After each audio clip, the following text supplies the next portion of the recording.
ఇప్పుడెలా ఉందిరా? తలనొప్పుందా? హాస్పిటల్కి వెళ్దామా? ఇప్పుడు బానే ఉందమ్మా, పర్వాలేదు. అయినా నీకు ఎన్నిసార్లు చెప్పాను టైంకి తినాలి, టైంకి నీళ్లు తాగాలి అని? నీరసంతోనే కళ్ళు తిరుగుంటాయి. నాకు ఈ మాట చెప్తున్నావా అమ్మా? నువ్వు వద్దు చాలు అంటున్నా కూడా తింటూనే ఉంటాను. నాకు పంపించిన లంచ్ బాక్స్ని ఏ రోజైనా ఖాళీ చేయకుండా వచ్చానా? బాక్స్లో ఉన్నవి ఎప్పుడు ఫినిష్ చేసే వస్తాను కదా. సరే, ఈరోజు ఎండలో ఏమైనా ఆడావా? ఈరోజు స్కూల్కి త్వరగా వెళ్ళాను కదా. ప్రేయర్ కన్నా ముందు మేము రన్నింగ్ ప్రాక్టీస్ చేశాము. అదే, అందుకే నీకు తలనొప్పి వచ్చుంటుంది. సరే, నాన్న ఒకసారి రమ్మంటాను, హాస్పిటల్కి వెళ్దూ గాని. నువ్వు రావా అమ్మా? నేను వస్తాను కన్నా, కానీ ఆఫీస్ వాళ్ళు నాకు 2 గంటలే పర్మిషన్ ఇచ్చారు. 3 గంటలకల్లా తిరిగి నేను అక్కడికి వెళ్ళాలి. ఉండు, నాన్నకు కాల్ చేస్తాను.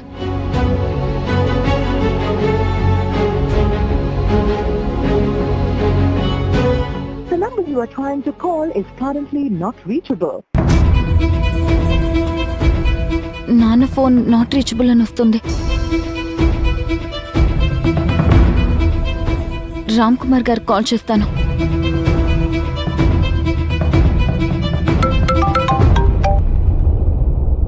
Hi madam. Hello Ram Kumar గారు, ఎక్కడున్నారు మీరు? పని మీద అవుట్ ఆఫ్ స్టేషన్ వచ్చాను.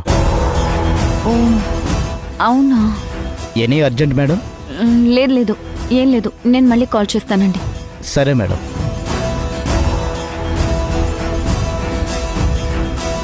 ఇంకెవరున్నారు? విక్రమ్ కాల్ చేస్తాను.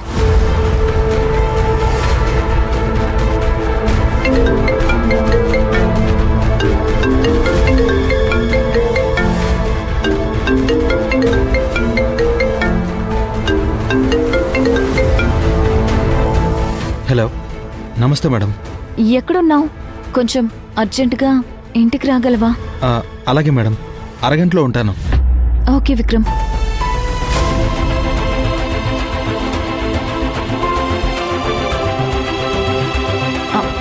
భవానీ, నువ్వు కొంచెంసేపు పడుకో, సరేనా? విక్రమ్ అంకుల్ వచ్చి నిన్ను హాస్పిటల్కి తీసుకెళ్తాడు, సరేనా? ఈలోపు నీకు పాలు తీసుకొస్తాను. ఓకే, పడుకో.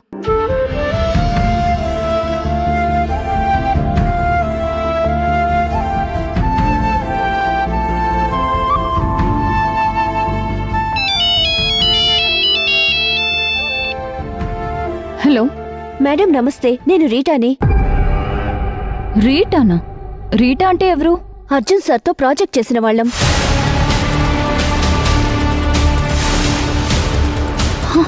అంటే మోసం చేసింది మీరే కదా? ఎక్కడున్నావు చెప్పు. మేడం, నేను చెప్పేది కొంచెం వినండి మేడం. ఏంటి వినేది? నువ్వెక్కడున్నావో చెప్పు. మేడం, నేను అర్జున్ సార్కి కాకుండా మీకెందుకు కాల్ చేశానో కొంచెం ఆలోచించండి మేడం.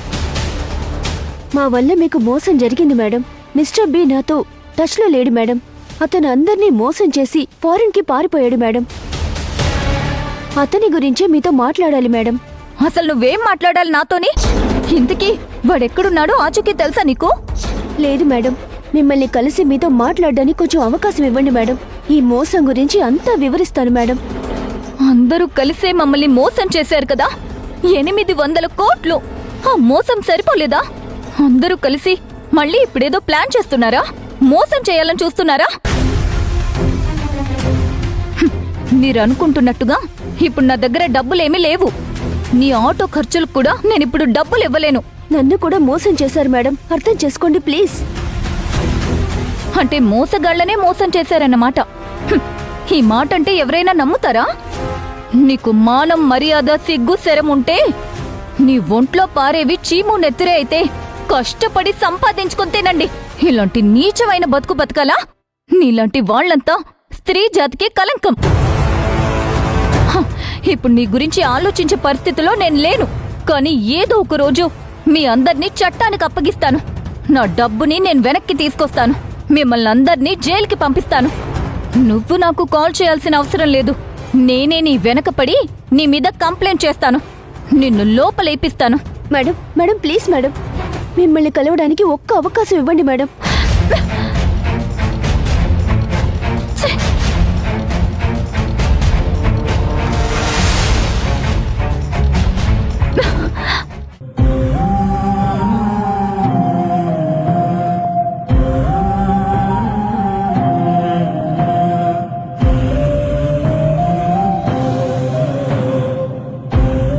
భవానీ, భవానీ, పాలు తాగు, తీసుకో.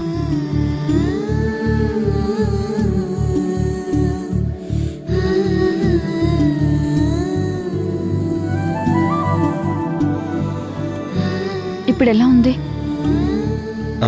మేడం నమస్తే మేడం. కూర్చో విక్రమ్. Thank you madam. ఏమైంది మేడం, అర్జెంటుగా ఇంటికి రమ్మన్నారు? విక్రమ్, నువ్వేమైనా బిజీగా ఉన్నావా? నీ పనిని నేనేమైనా డిస్టర్బ్ చేశానా? అదేం లేదు మేడం. నందిని మళ్ళీ ఆది వాళ్ళ ఇంటికి వెళ్ళింది. వాళ్ళ అమ్మ లేదని ఇంటికి రమ్మన్నాడు. నేను నా వర్క్లో ఉన్నాను. అది ఎప్పుడూ ఉండేదే. పర్వాలేదు మేడం, చెప్పండి. నేను ఇబ్బంది పెడితే సారీ విక్రమ్. అయ్యో, సారీ ఎందుకు మేడం? మీరు అంత ముఖ్యమైన విషయం లేకుండా ఫోన్ చేసి రమ్మన్నారు కదా. ఏమైంది మేడం? ఏం లేదు, భవానీ స్కూల్లో కళ్ళు తిరిగి పడిపోయింది.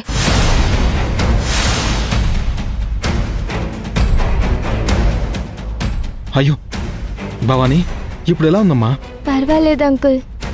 ఎండలో ఆడినట్టుంది, అందుకే కళ్ళు తిరిగి పడిపోయింది. డాక్టర్కి చూపిస్తే మంచిదనిపించింది. అర్జున్కి కాల్ చేశాను, కనెక్ట్ అవ్వలేదు. రామ్ కుమార్ గారికి కూడా కాల్ చేశాను, ఆయన అవుట్ ఆఫ్ స్టేషన్ అంట. అందుకే నిన్ను ఇబ్బంది పెట్టి రమ్మన్నాను. నాకు వర్క్ ప్లేస్లో 2 గంటలే పర్మిషన్ ఇచ్చారు. హాస్పిటల్కి వెళ్తే ఎంతసేపు పడుతుందో తెలీదు. నాకు టైం సరిపోదు. అందుకే కొంచెం నువ్వు భవానీని హాస్పిటల్కి తీసుకెళ్తావేమోనని కాల్ చేశాను. ఇదంతా వింటుంటే నాకు చాలా బాధగా ఉంది. ఇలా జరిగుండాల్సింది కాదు. ఆ దేవుడికి కొంచెం కూడా దయలేదు మేడం. విక్రమ్, మనకి మంచి జరిగినప్పుడు దేవుణ్ణి పొగడ్డం, జరగకపోతే ఆ దేవుణ్ణి నిందించడం, ఇదే న్యాయం చెప్పు? మనిషి జీవితంలో మంచి చెడు అన్నీ ఉంటాయి కదా, అది ప్రకృతి ధర్మం, అంతే. మరి బాధ కలిగినప్పుడు ఏం చేయాలి మేడం? సర్లే వదిలే. నువ్వు పాపని హాస్పిటల్కి తీసుకెళ్ళు. కావాలంటే స్కాన్ చేయించు. దానికి ఎంత ఖర్చు అవుతుందో అది